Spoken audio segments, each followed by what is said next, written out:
Congress party తీసుకున్నటువంటి నిర్ణయం ఏదైతే ఉందో, షర్మిలమ్మ గారు మా పార్టీ అధికారం దిశగా పయనిస్తుంది. ఆమె వాళ్ళ యొక్క తండ్రి గారైనటువంటి తన రాజశేఖర రెడ్డి గారి ఆశయాల మేరకు ఆమె కష్టపడి పనిచేస్తుంది. ఆమె ప్రజలందరూ కూడా మన్ననలు పొందుతుంది. ఆయన తీసుకొచ్చినటువంటి కార్యక్రమాలన్నింటినీ సమీకరించి వాటన్నిటిని కూడా ఆమె విజయవంతంగా నడిపించగలదని చెప్పి మేము ప్రార్థిస్తూ ఉన్నాం.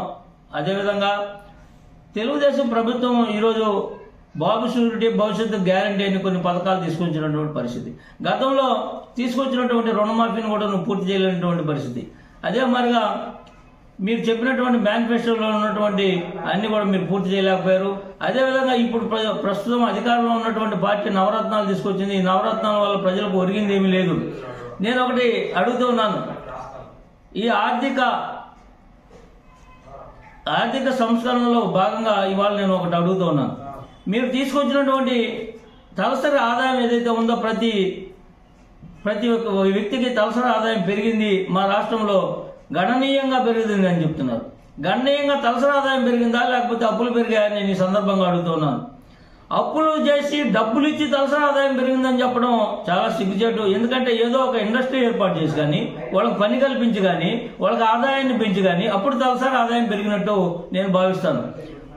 ఈ ఆర్థిక సంస్కరణలో భాగంగా మీరు తలసరి ఆదాయం పెరిగిందని చెప్పడం సిగ్గుచేటు.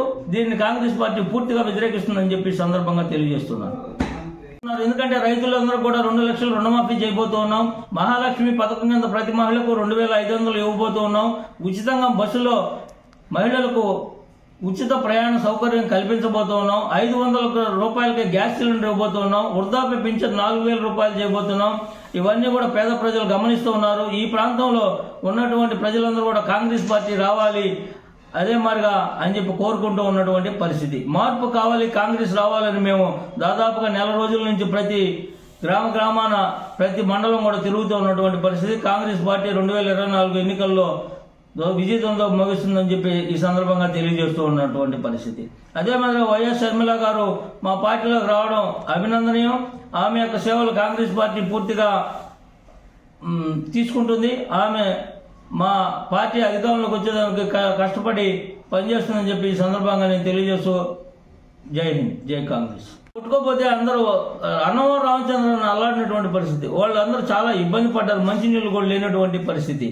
వాళ్ళకి అదే మాదిరిగా తమిళనాడు ప్రభుత్వం 6000 రూపాయలు పేదలందరికీ ఇవ్వడం, అదే మాదిరిగా ఉచిత సౌకర్యాలన్నీ కూడా కల్పించడం జరిగింది. అదే మాదిరిగా వాళ్ళకి నిత్యావసర వస్తువులు ఇవ్వడం కూడా జరిగింది. కానీ మన ప్రభుత్వం ఏమీ చేయలేనటువంటి పరిస్థితి. కానీ ఇక్కడెక్కడ కూడా ఒక్క రైతు కూడా ₹1 ఇచ్చినటువంటి దాఖలాలు లేవు. అదే మీరు ఆర్బీకేలు అంటున్నారు, దెబ్బ కొట్టుకుంటున్నారు. ఆర్బీకేల్లో ఇవాళ ఎరువులు, పురుగు మందులు ఎక్కడ ఇస్తున్నారని నేను అడుగుతూ ఉన్నాను. అన్ని కూడా వైసీపీ నాయకులు జోబీలోకి వెళ్ళిపోయినాయి. ఏ రైతుకు కూడా చెందినటువంటి పరిస్థితి.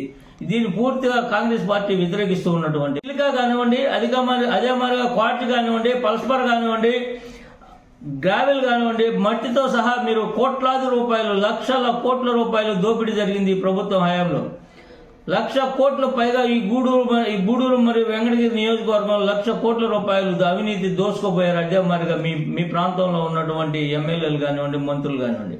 దీన్ని కాంగ్రెస్ పార్టీ పూర్తిగా వ్యతిరేకిస్తుంది. కాంగ్రెస్ పార్టీ తీసుకొచ్చినటువంటి బైపాస్ రోడ్డు కానివ్వండి, ఇప్పటి వరకు రూపురేఖలు లేవు. చిల్లకూరు బైపాస్ నుండి చెన్నూరు కలిపే విధంగా పట్రా ప్రకాశ్రావు గారు ఎమ్మెల్యేగా ఉన్నప్పుడే దాన్ని రూపకల్పన చేయడం జరిగింది. ఈ రోజు కూడా దాన్ని ఏర్పాటు చేయలేకపోతూ ఉన్నటువంటి పరిస్థితి. జగనన్న కాలనీలు ఏర్పాటు చేశారు. ఈ గాంధీనగర్ కానివ్వండి, అదే నగర్గా ఇందిరమ్మ కాలనీ కానివ్వండి, మౌలిక సదుపాయాలను మీరు పూర్తి చేయలేనటువంటి పరిస్థితి. ఇవాళ కూడా మంచినీళ్ళు లేదు, సైజు కాలువలు లేవు, సిమెంట్ రోడ్లు లేవు. అక్కడందరూ ప్రజలు చాలా ఇబ్బంది పడుతున్నటువంటి పరిస్థితి. తిరుపతి జిల్లా కాంగ్రెస్ ప్రెసిడెంట్.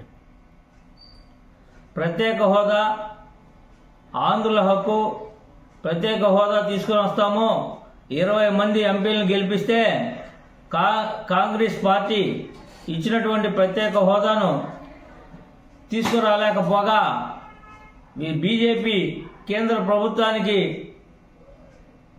సాగిలపడి నమస్కారాలు తెలియజేసుకున్నటువంటి రాష్ట్ర ప్రభుత్వ నియమనాల్లో నాకు అర్థం కానటువంటి పరిస్థితి. ఆంధ్ర రాష్ట్ర ప్రజలు నీ మీద నమ్మకంతో నువ్వు ప్రత్యేక హోదా తీసుకొస్తే ఇక్కడ ఎన్నో పరిశ్రమలు వస్తాయి. అదే మాదిరిగా ఈ ప్రాంతంలో ఉన్నటువంటి యువతకు ఉద్యోగ ఉపాధి అవకాశాలు దొరుకుతాయని చెప్పి ఆ రోజు ప్రజలందరూ కూడా భావించడం జరిగింది. మీరు పూర్తిగా విఫలం అయిపోయినారని చెప్పి ఈ సందర్భంగా తెలియజేస్తున్నాను. అదేవిధంగా విద్యార్థులకు కేంద్ర ప్రభుత్వం తీసుకొచ్చినటువంటి స్కాలర్షిప్లు పంపిణీ, ఇవాళ ఒక కుటుంబంలో 2 బిడ్డలుంటే ఒకరికే మీరు స్కాలర్షిప్లు ఇస్తూ ఉన్నటువంటి పరిస్థితి. ఫీజు రీంబర్స్మెంట్ అయితే ప్రతి సంవత్సరం మీరు ప్రభుత్వం అధికారంలోకి వస్తే 4 సంవత్సరాల 6 నెలలు అయితే ఇప్పటి వరకు ప్రతి సంవత్సరం కూడా ప్రతి విద్యార్థికి ఒక క్వార్టర్ అంటే ఒక భాగం ప్రతి సంవత్సరం 40,000 ఫీజు అయితే 10,000 రూపాయలు ఆపేశారు. 4 సంవత్సరాలు ఇదే మాదిరిగా ఆపేయడం జరిగింది. అదే మాదిరిగా ఎస్సీ ఎస్టీ సప్లాన్ తీసుకొచ్చాం మేము. ఎస్సీ ఎస్టీలకు సంబంధించినటువంటి కార్పొరేషన్లు తీసుకొచ్చాం. అవన్నీ కూడా నిర్వీర్యం చేసినటువంటి పరిస్థితి.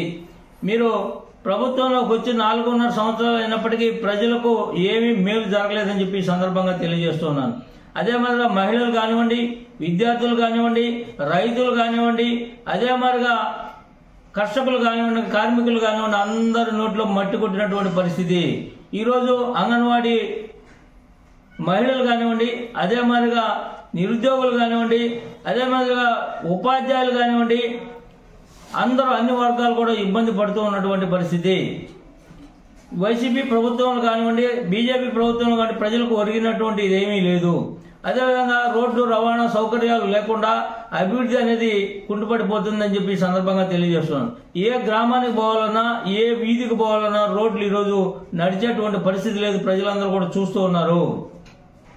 అదే మరిగా ఈ ప్రాంతంలో కోస్టల్ కారిడార్ కానివ్వండి, అదేవిధంగా దుగ్గరాజుపట్నం ఓడరేవు కానివ్వండి, మన్నవరం బెల్ ఫ్యాక్టరీ కానివ్వండి, కాంగ్రెస్ పార్టీ తీసుకొచ్చినటువంటి ఏ కార్యక్రమం కూడా ఈ ప్రాంతంలో జరగలేదు. మీరు పాదయాత్రలో ఈ ప్రాంతంలో వచ్చినటువంటి దుగ్గరాజుపట్నం ఓడరేవు కానీ, మన్నవరం బెల్ ఫ్యాక్టరీ కానివ్వండి, అదే మాదిరిగా కోస్టల్ కారిడార్ కానివ్వండి, అవన్నీ కూడా పూర్తి చేస్తామని చెప్పి మీరు హామీ ఇచ్చారు. ఒక్కటి కూడా చేయలేనటువంటి పరిస్థితి. మరిన్ని వీడియోస్ కోసం ఛానల్ ని సబ్స్క్రైబ్ చేయండి. లేటెస్ట్ అప్డేట్స్ కోసం వాట్సాప్ ఛానల్ ని ఫాలో చేయండి. అండ్ లింక్ డిస్క్రిప్షన్ లో ఉంది.